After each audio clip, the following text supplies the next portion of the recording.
Bonsoir à tous. À tous celui qui regarde cette vidéo, je vous salue au nom de Jésus notre Sauveur.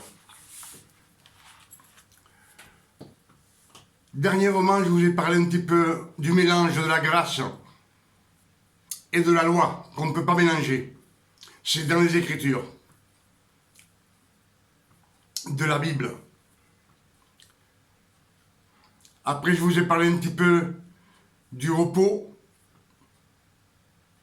de se reposer. Et là, ce soir, je vais vous parler de la création. Dieu créa le monde.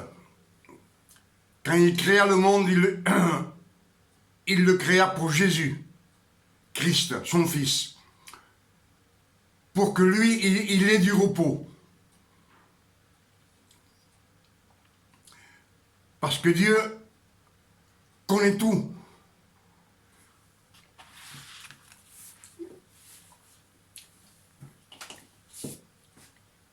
Vous savez que Dieu est omniprésent. Dieu est omnipotent. Dieu est omniscient. C'est-à-dire, Dieu est omniprésent. Dieu peut être partout à la fois. Il peut être ici avec moi, ou avec toi, ou en Chine, ou en Espagne, en même temps. Dieu peut être partout à la fois. Dieu est le maître du temps et de l'espace. Il peut être 10 000 ans dans le passé, comme ici dans le futur avec nous, comme 10 000 ans dans le futur. Il peut être dans le passé, dans le présent, et 10 000 ans dans le futur. Donc il peut être partout à la fois. Il est omniprésent.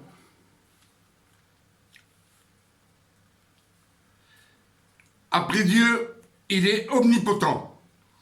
Donc, Dieu peut tout faire, puisqu'il a fait la terre, les cieux, la lune, le soleil, et toute la création.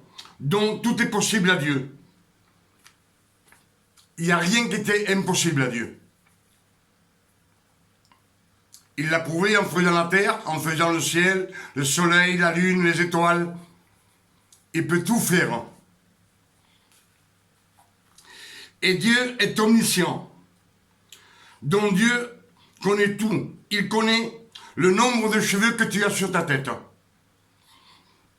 Il connaît les plus petites pensées que tu as cachées dans ton cœur. Dieu les connaît. Dieu connaît le nom de toutes les étoiles qui sont dans les cieux. Une par une, il connaît leur nom. Donc, on ne peut rien lui cacher. Tout est découvert devant lui.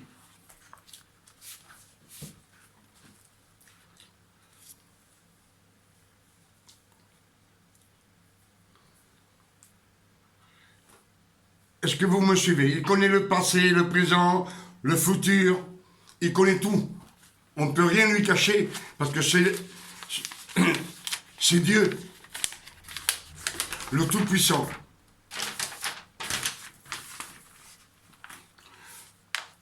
Dont Dieu connaît tout.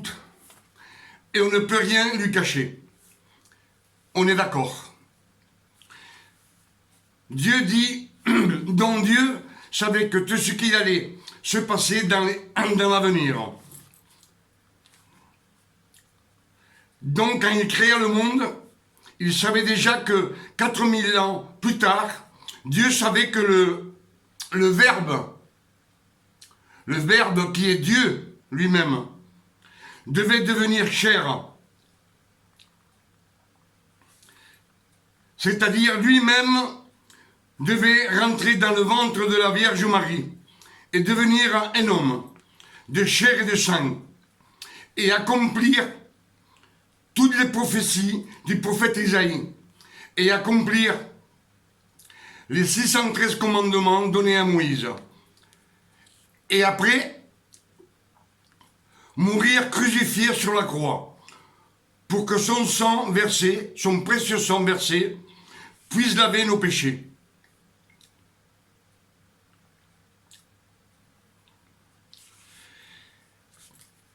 et après, retourner prendre sa place dans la gloire de Dieu et se reposer de tout le travail qu'il fit sur la terre et du sacrifice de la croix.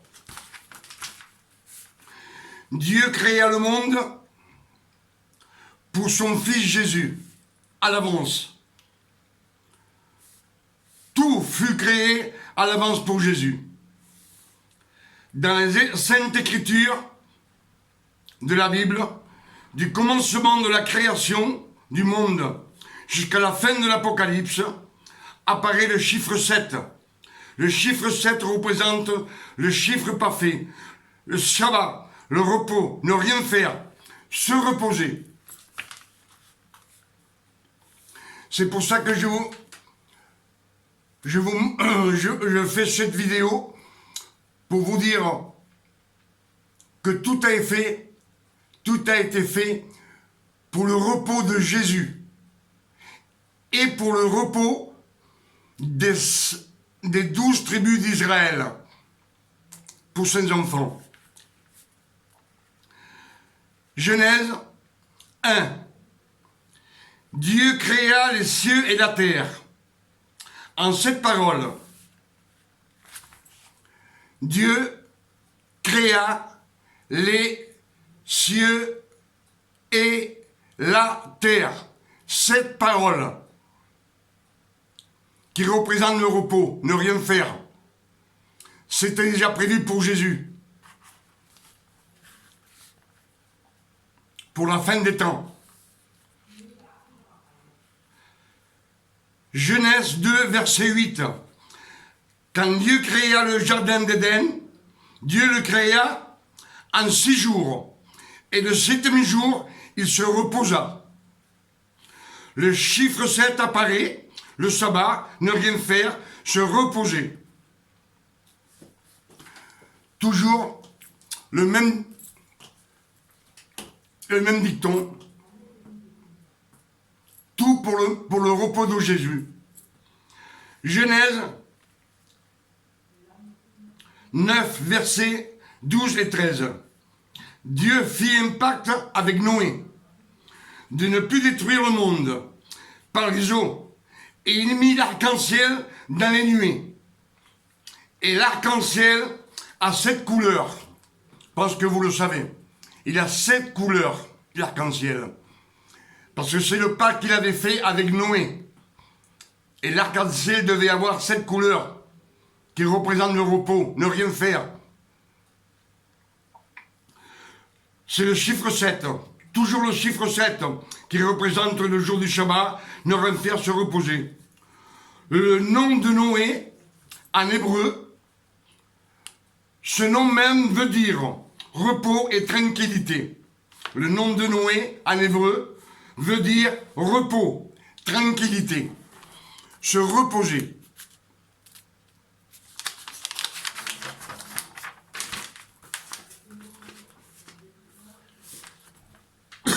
Déjà, excusez-moi, déjà Jacob,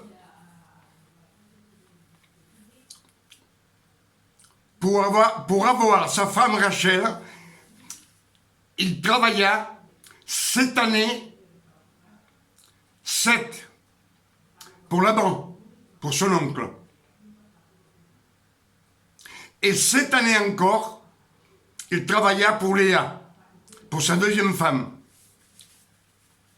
Toujours le chiffre 7. Parce que le chiffre 7 représentait, quand il aurait ces deux femmes, il arrêterait de travailler pour Laban, pour son oncle.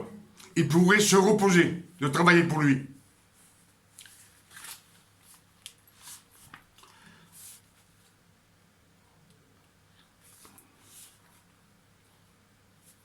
Luc, chapitre 2. Joseph et Marie montèrent à Jérusalem. Et Jésus se perdit pendant 3 jours. 3 jours représentent toujours la résurrection. Et quand ils le trouvèrent, Jésus dit à Marie sa mère, il lui dit comme ça, je m'occupe des affaires de mon Père. C'est-à-dire cette parole qui représente toujours la même chose. De finir le travail pour se reposer. C'est ce que dit Jésus à Marie, à sa mère. Luc 23, verset 42-43. Jésus-Christ crucifié entre deux malfaiteurs, un à droite et l'autre à gauche. Jésus dit au voleur de droite, « Tu seras avec moi dans le paradis. Tu seras avec moi dans le paradis. Tu seras avec moi dans le paradis. » Cette parole qui représente toujours le repos. Le repos, ne rien faire.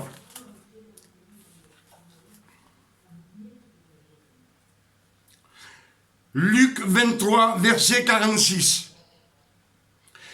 Jésus dit, « Tout est accompli. Dans tes mains, je recommande mon esprit. » Les 7 paroles se reposaient, toujours les mêmes.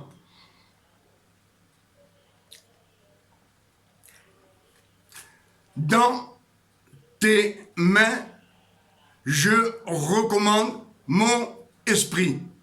7 paroles qui représentent toujours le repos. Jésus sur la croix demande du repos au Père éternel. Le Verbe veut prendre sa place auprès de Dieu dans sa gloire et se reposer du travail qu'il a fait sur la terre et de la crucifixion de la croix.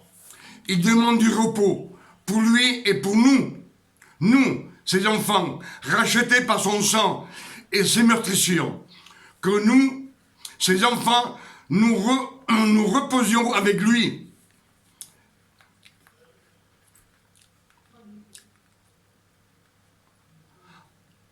En rejetant la loi qui tue, la loi écrite sur la pierre. La loi qui est écrite sur la pierre, elle tue.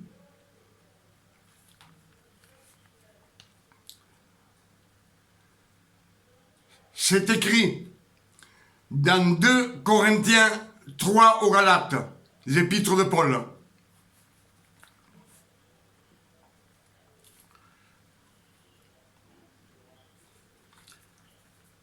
Par le chiffre 7 représente la révélation du Christ, de se reposer. La révélation de Christ est de prendre la loi, et la loi, ce qu'est la loi, les 613 commandements, et s'en débarrasser. Parce que la loi, écrite sur la pierre, qui représente les 10 commandements, c'est une malédiction.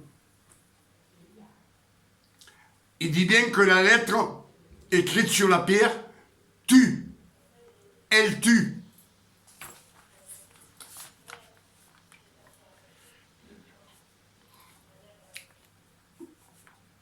Et après, dans l'Apocalypse, jusqu'à la fin des temps, car le chiffre 7 représente la révélation du Christ, se reposer. Après, dans l'Apocalypse, les 7 coupes, les 7 rouleaux, les 7 trompettes, les 7 anges. Tout ça, c'est les 7. Pour Jésus-Christ qui nous demande le repos, pour son avenir. Les 36 mois, plus 36 mois, qui font 7 années. 7. Représente ces 7 années, tous ces 7, vous les trouverez dans l'Apocalypse. Toute la Bible, il y a 13 fois le chiffre 7. Pour Jésus, pour qu'il vive 1000 ans avec nous. dans sa gloire. Parce qu'après les 36 mois et 36 mois, je pense que l'enlèvement de l'Église va... Christ va venir. Il va enlever son Église.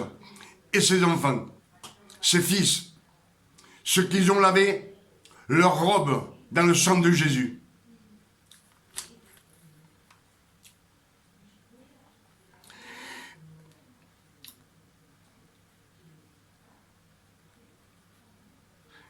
Et après, il vivra 1000 ans avec nous dans sa gloire. C'est lui qui nous gouvernera pendant 1000 ans. En attendant le jugement dernier.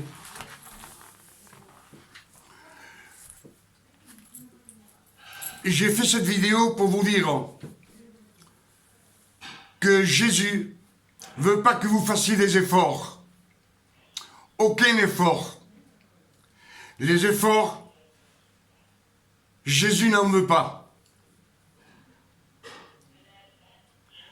Le mélange de la loi et de la grâce, Jésus n'en veut pas.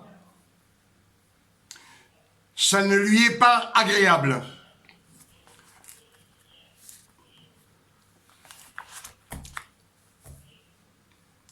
Nous, qui étant pécheurs,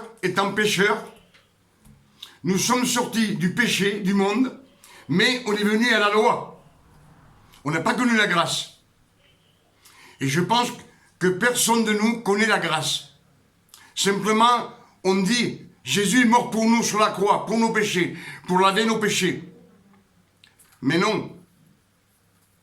La nouvelle coupe, la nouvelle alliance, il faut la chercher. C'est pas dans les Écritures, c'est par révélation. Et ces révélations ont été données à Pierre et à Paul, à la fin de leur vie.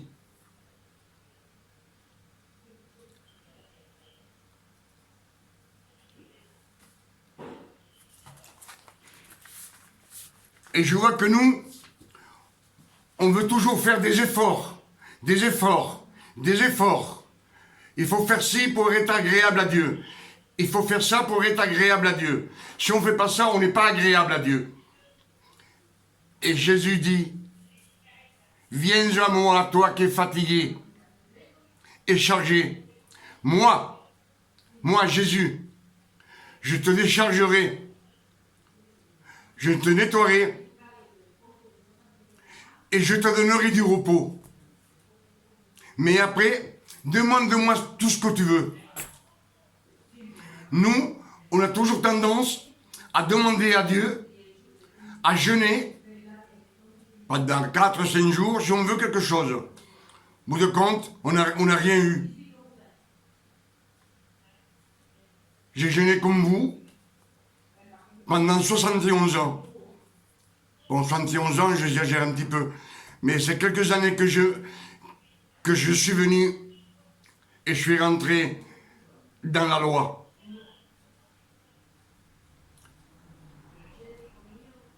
Jésus même dit à Nicodème, Nicodème vient le voir un soir, de nuit caché. Il vient le voir. Et Jésus lui dit, si tu ne renais de nouveau, tu ne verras pas le royaume des cieux. Parce que lui, il vivait sous la loi de Moïse. Et la loi de Moïse, personne n'a pu accomplir cette loi.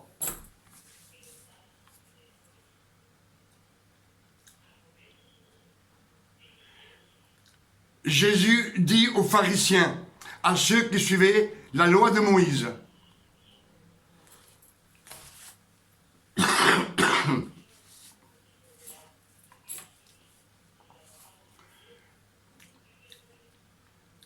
un peu de temps et je partirai.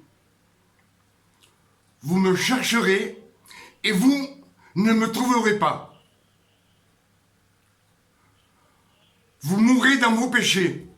Et où je vais, vous ne pourrez pas venir. C'est clair. Avec la loi, on ne peut pas monter au ciel. Avec la loi, on ne peut pas monter parce que personne ne peut accomplir toute la loi. Toute la loi, il n'y a que Jésus qui accomplit toute la loi.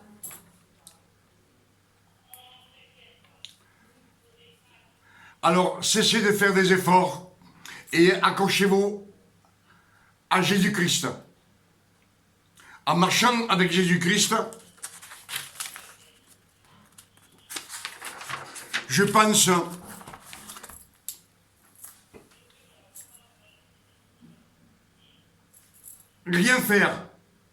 rien faire, s'accrocher à Jésus, et lui, si vous accrochez à Jésus, lui, il vous amènera vers la sainteté, vers l'amour du Père éternel.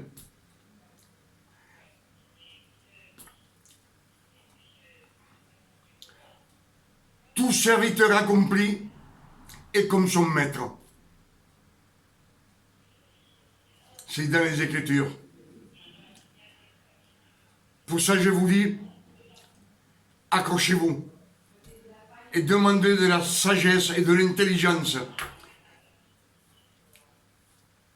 à Jésus, notre Seigneur. Car avec lui, vous aurez l'amour, la vie éternelle. Christ, si vous marchez avec Christ, Christ ne vous amènera jamais dans le péché.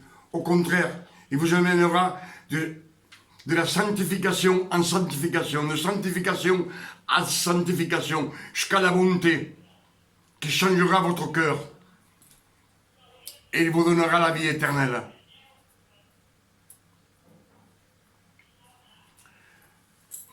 Pour les efforts, on en parlera dans une autre vidéo. Je m'en tiens là pour ce soir. Mais regardez quand même,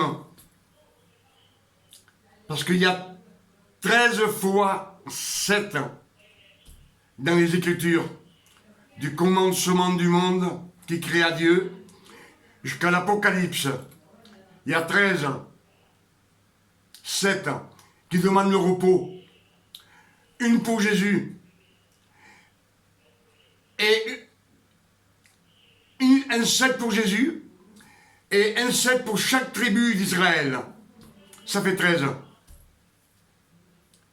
Pour que tous puissent vivre dans la paix, dans l'abondance, comme on vivait au début, avant qu'Adam et Ève ne pêchent. Ils vivaient dans la gloire de Dieu. Ils vivaient dans l'abondance, sans maladie.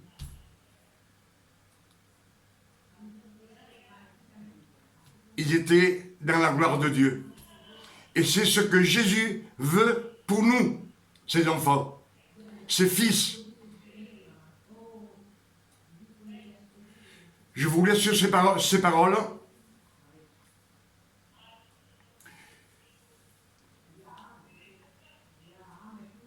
Et je vous dis bonsoir dans le nom de notre Seigneur Jésus-Christ. À bientôt.